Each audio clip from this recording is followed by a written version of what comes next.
हमने last lecture में कैपेसिटरों से बने मिश्रित परिपथ के लिए तुल्य कैपेसिटेंस के मान को ज्ञात किया था। आज भी हम उसी श्रेणी में जो विभिन्न कैपेसिटरों से तरह तरह के परिपथ बनते हैं उनमें तुल्य धारिता का सूत्र बनाएंगे। तो ये विभिन्न संधारित्रों से बना हुआ एक परिपथ है और हमें बिंदु ए और बी पर तुल्य कैपेसिटेंस या तुल्य धारिता ज्ञात करना है। ठीक है, चलो जरा सवाल देखें। तो ए और बी के बीच तुल्य धारिता ज्ञात करें। ये रहा बिंदु ए और ये रहा बिंदु बी और तुल्य धारिता ज्ञात करनी है। जैसा कि हम जानते हैं एक ही चालक तार पर विभव समान होता है, तो हम बिंदु को अपनी सुविधा के हिसाब से एक चालक तार पर खिसका सकते हैं। तो जो बिंदु ए हमने यहां लिया है उसी को हम यहां भी समझ सकते हैं कि ये बिंदु यहां है, क्योंकि ये सभी बिंदुओं पर विभव समान है।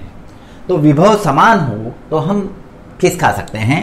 तो जो बिंदु ए यहां था उसके जैसा ही ये, दोनों में कोई फर्क नहीं है, यहां पर लिया सुविधा के लिए।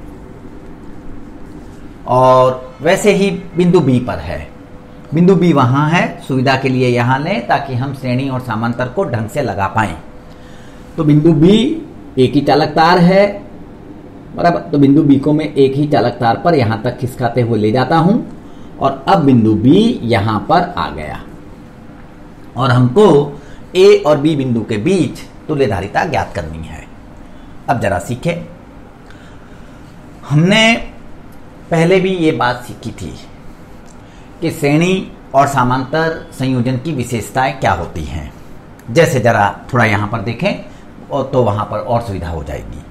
जैसे अगर तीन कैपेसिटर ऐसे हैं, तीन कैपेसिटर इस तरह से हैं ये दो बिंदुओं पर C1, C2, C3, तो हम कह सकते हैं ये तीनों कैपेसिटर श्रेणी में हैं, कोई प्रॉब्लम नहीं, बराबर। श्रेणी की खूबी है कि श्रेणी में बहने का आवेश को बहने का एक ही रास्ता रहता है, कहीं से दूसरा रास्ता खुलना नहीं चाहिए। अब जैसे ये C1, C2, C3 श्रेणी में हैं, देख रहे हैं एक ही आवेश को बहने का रास्ता, लेकिन अगर यहां से हम एक और चालक तार लगाकर कुछ जोड़ दें, कैपेसिटर ही जोड़ दें मान लो, बराबर। इसको मैं थोड़ी देर के लिए बिंदु M बोलता हूं, इसको N बोलता हूं और इसको O बोलता हूं। अगर हम इधर चौथा कैपेसिटर जोड़ देते हैं या और कुछ जोड़ देते हैं तो अब आवेश को बहने का अकेला रास्ता नहीं है M और N के बीच में। जब ये हमने नहीं जोड़ा था तब M और N के बीच आवेश को बहने का अकेला रास्ता था, श्रेणी में थे, ऐसा हम कह सकते हैं। C1, C2, C3 श्रेणी में है, ऐसा हम कह सकते हैं। लेकिन अगर हमने यहां से एक चालक तार लेकर कोई कैपेसिटर या कुछ जोड़ दिया तो अब आवेश को बहने के दो रास्ते हो गए। तो अब M और N के बीच C1, C2, C3 श्रेणी में है, ऐसा नहीं कह सकते क्योंकि दूसरा रास्ता आ गया। तो क्या कह सकते हैं? अब कह सकते हैं कि M और O के बीच, ये बिंदु का नाम है, जैसे M था N था वैसा ही O है, M और O के बीच C1, C2 श्रेणी में है। पहले जब ये नहीं हमने जोड़ा था तब बिंदु M और N के बीच, ये बिंदु M है, ये बिंदु N है, बिंदु M और N के बीच C1, C2, C3 श्रेणी में थे। जब हमने एक चालक तार लगाकर यहां चौथा कैपेसिटर C4 लगा दिया तो अब M और N के बीच C1, C2, C3 श्रेणी में नहीं कह सकते। अब हम कह सकते हैं कि बिंदु M और O के बीच, ये O बिंदु है, C1, C2 श्रेणी में है। और अगर हमने एक और कैपेसिटर मान लो थोड़ी देर के लिए इधर जोड़ दिया होता C5 बोलकर, नहीं आगे से, तो अब M और O के बीच C1, C2 जो श्रेणी में थे वो भी नहीं कह सकते। अब कोई श्रेणी में नहीं है, कोई भी अब श्रेणी में नहीं। पहले तीन थे, यहां से एक रास्ता लिया तो दो रहे श्रेणी में, यहां से एक ले लिया तो अब कोई भी श्रेणी में नहीं है। ये थोड़ी बात ज्यादा ख्याल करने जैसी है, सवालों में उपयोगी होगी। ऐसा ही समांतर में है, उसको भी जरा देखें। जब हम समांतर संयोजन सीखते हैं, सूत्र हैं, आकृति बराबर परिपथ है, लेकिन उसके गुणधर्म को समझो। ये दो बिंदु हैं। अगर तीन कैपेसिटर इन्हीं दो जगह पर समांतर में जुड़े होंगे तो एक बिंदु पर तीनों की एक प्लेट जुड़ी होगी। ये तो चालक तार है। एक बिंदु ए पर तीनों की एक प्लेट जुड़ी होगी और दूसरे बिंदु बी पर तीनों की या जितने भी समांतर में हैं उनकी दूसरी प्लेट जुड़ी होगी। एक प्लेट बिंदु ए पर कॉमन है, जुड़ी हुई है, और सभी कैपेसिटरों की, तीनों कैपेसिटरों की दूसरी प्लेट बिंदु बी पर कॉमन है। यह समांतर की खूबी है। अब ये श्रेणी और समांतर की खूबियां बहुत ज्यादा अच्छे से आना जरूरी है, तभी हम सब परिपथों को अच्छे से हल कर सकते हैं। अब सवाल पर आए तो चार कैपेसिटरों से ये परिपथ बनाया गया है और हमको इन दो बिंदुओं के बीच, बिंदु ए और बिंदु बी के बीच, इन दो बिंदुओं के बीच तुल्य कैपेसिटेंस ज्ञात करना है। श्रेणी जानते हैं, समांतर जानते हैं, मिश्रित भी थोड़ा सा हमने किया था।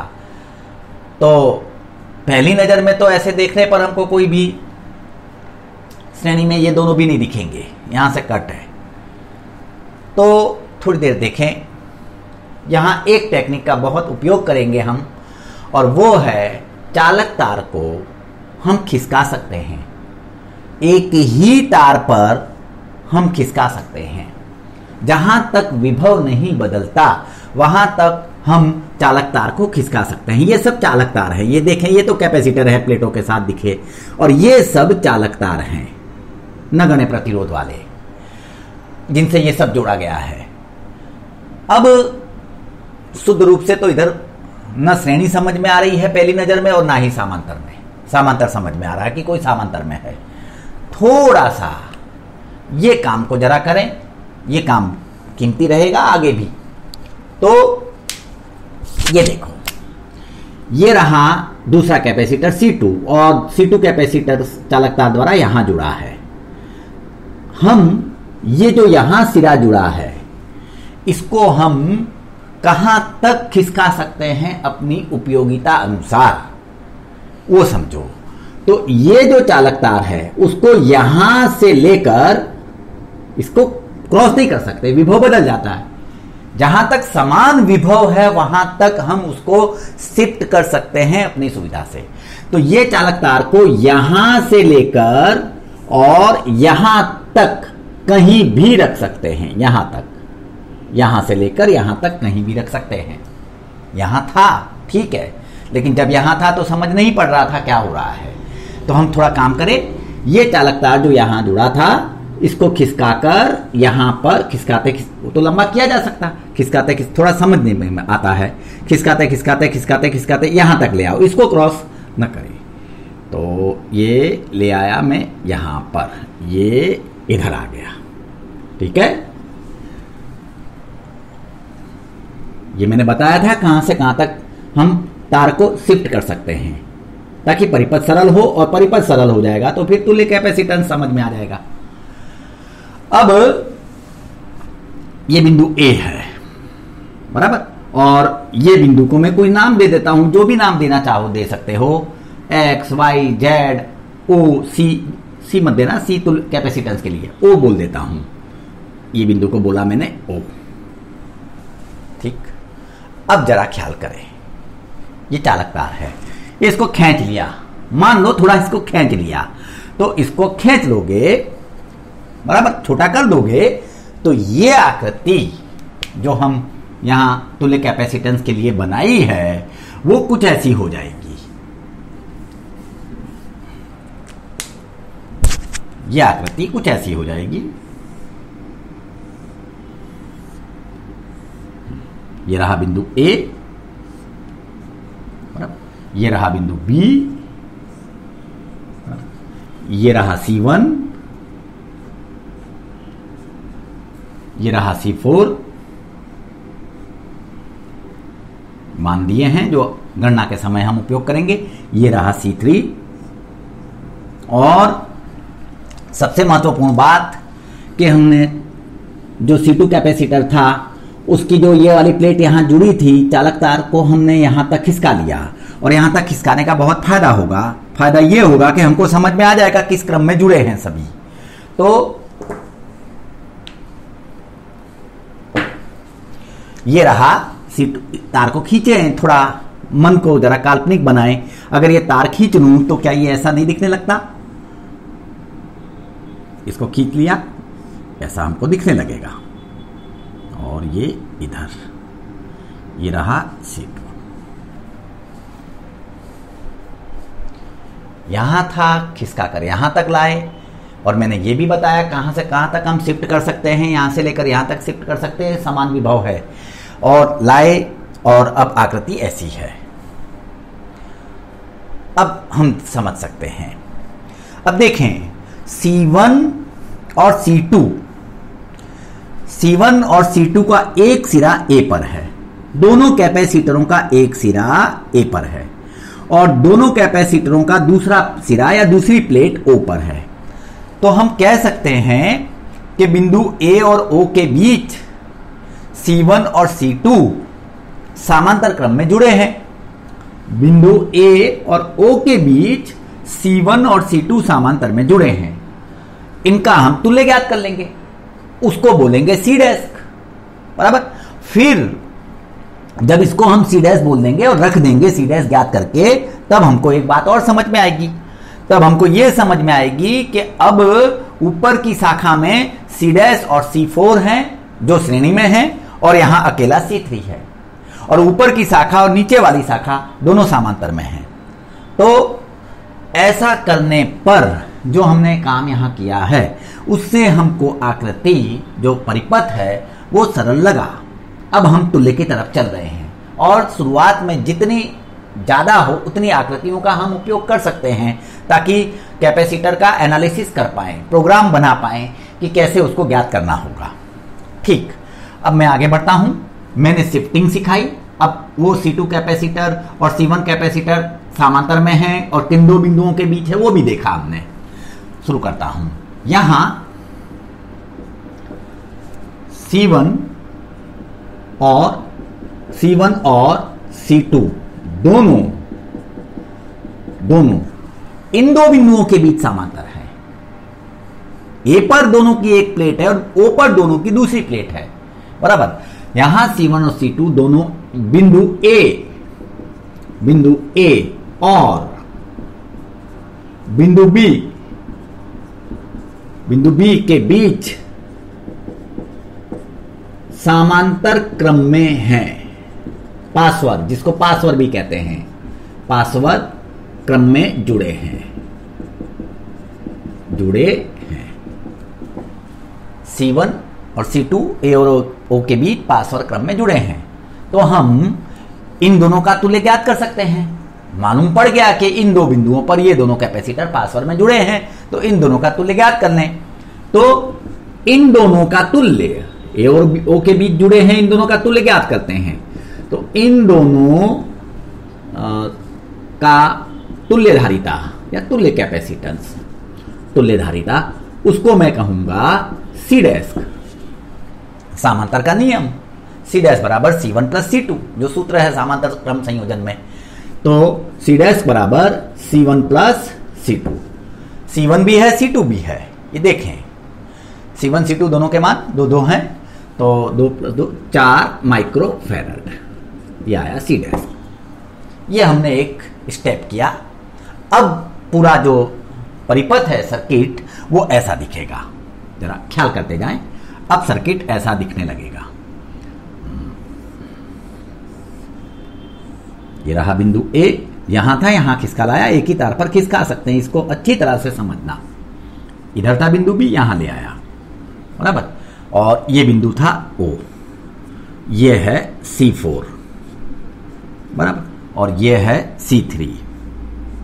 और इधर देखो, A और O के बीच हमने जो दो कैपेसिटर जुड़े थे समांतर में, उनका हमने तुल्य ज्ञात कर लिया। तो अब ये दोनों को हटाकर, A और O के बीच ये दोनों जुड़े थे, उसका हमने तुल्य ज्ञात कर लिया। तो ये दोनों को हटाकर जो उसका तुल्य मान है वो रख दें, और तुल्य मान है C डैश, जो है 4 माइक्रो फैराड। तो यहां पर मैं, जब इसका हम तुल्य ज्ञात कर चुके हैं A और O के बीच, तो हम तुल्य रखेंगे, तो यहां रख दिया तुल्य C डैश, जिसका मान 4 माइक्रोफैराड है, ज्ञात कर लिया है, और यह है C3। तो ऐसी तरह से हमको परिपथ को धीरे धीरे एनालिसिस करते करते, सरल करते करते लाना पड़ेगा। अब देखो परिपथ सरल हुआ। अब हम देख सकते हैं कि A और B के बीच 2 शाखाएं हैं, दोनों समांतर में हैं। ऊपर की शाखा में C डैश और C4 श्रेणी में जुड़े हैं, और नीचे की शाखा में तो अकेला कैपेसिटर C3 है, और दोनों शाखाएं हैं फिर समांतर में हैं।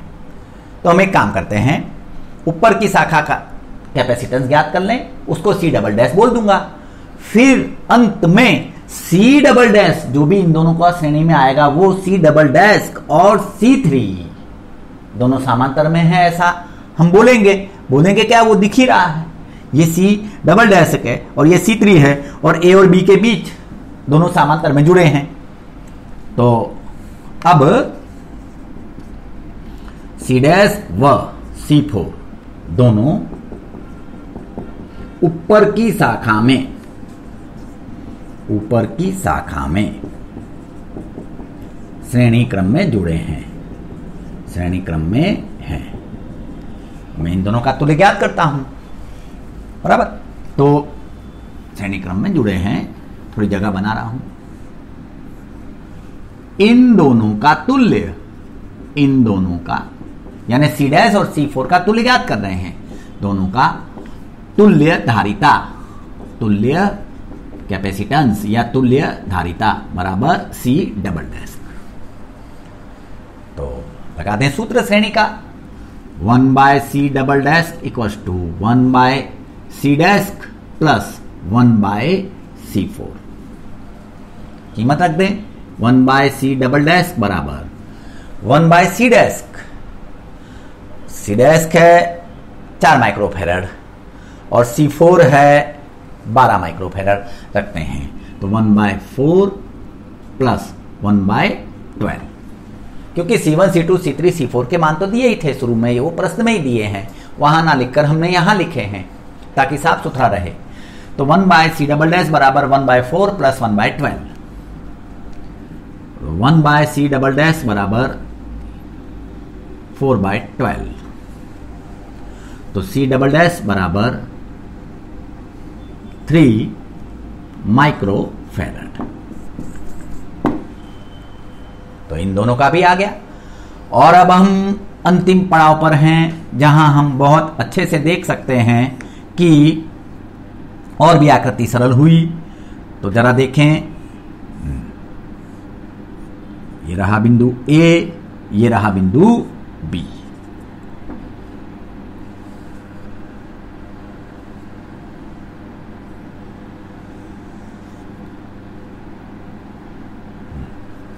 और इधर हमने C डबल डैश देख रहे हैं जो 3 माइक्रोफैराड है, इन दोनों का तुल्य मैं यहां लिख रहा हूं, और इधर C3 है।